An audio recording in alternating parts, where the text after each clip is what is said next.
My name is Hannah Wheaton, and my grandmother came to Canada in 1948 as a displaced person from Ukraine.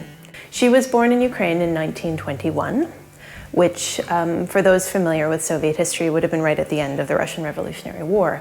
Her family, her mother and her father and her sister lived in Ukraine through the 1930s, so through the intentional starvation and famine that resulted in Ukraine, as well as through the Great Terror. In 1941, her family's home in Kiev was bombed, and she was the only one who survived. She lived for a time in occupied Kiev, and then was taken to Germany to work in a work camp. After the end of the war, she spoke German, so she was able to remain in Germany and work. In 1948, she chose to come to Canada as a displaced person on a return of service contract. So she was given passage on a ship called the Marine Tiger, which docked in Halifax on October 30th of 1948. In exchange for the crossing, she was required to work for 1 year, and the area that she came to work in was at the TB Sanitarium in what is now the Glades, New Brunswick. She worked in the kitchens there as well as in the laundry. After a year, she was released from service, and her plan had always been to go to Winnipeg because she knew that there were other Ukrainians in Winnipeg and she would be able to rebuild her community there. But she was fortunate to meet some really kind Canadians in rural Canada and found a community here. So when the time came, she remained in rural New Brunswick.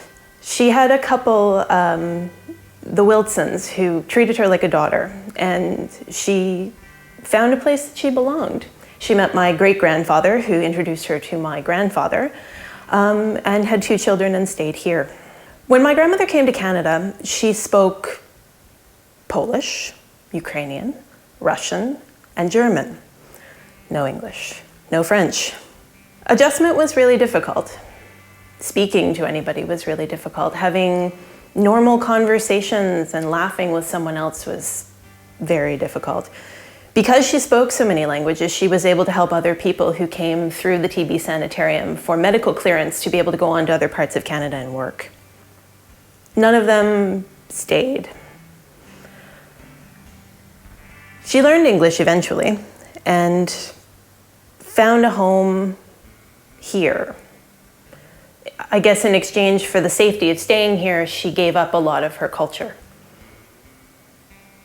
In the next few weeks in southern New Brunswick, we're going to see a large number of people who are arriving from Ukraine in a very similar situation to my grandmother, who've packed a bag and who've moved into the unknown. Kindness on our part as Canadians will play a tremendous factor in their sense of belonging and in their ability to move forward. On February 24th, when we became aware of Putin's current plans, the first thing that came to my mind for how to find a way to help people in Ukraine was to find Ukrainians here. And I didn't know we had a Ukrainian club in Moncton. To begin to follow their Facebook and to look at the things that they were doing to help and the efforts that they were putting together. What was really interesting, I have a sister who lives in Germany, and her friends in Kiev would give us updates. At one point there was a plane that went down in her friend Yari's neighborhood, and they would give us continual updates. And they were so surprised by the support that they received from the rest of the world, and so grateful that people would pay attention to Ukraine and what was happening to the people who were there.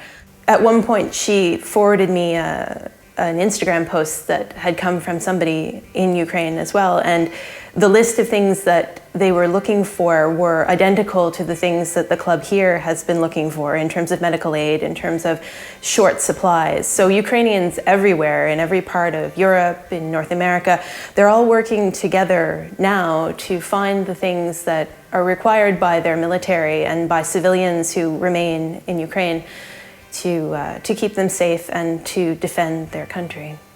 My grandmother's experience in coming to Canada has taught me that very simple acts of kindness can make a very big difference. So if you're feeling as though you want to support Ukrainians and you don't have space to house them or money to donate or items to donate, you can give of yourself and of your time. A cup of coffee and friendship and understanding and helping someone just to work through a normal conversation are of great value to any person who's new to a community, but particularly for those who are coming at a language deficit. And also just an understanding of the fact that people may require time and patience. You may encounter children who have difficulty standing under the open sky, and that's going to be an adjustment for them to feel that they are in a safe place and to, I guess, support people with kindness in any way that you can.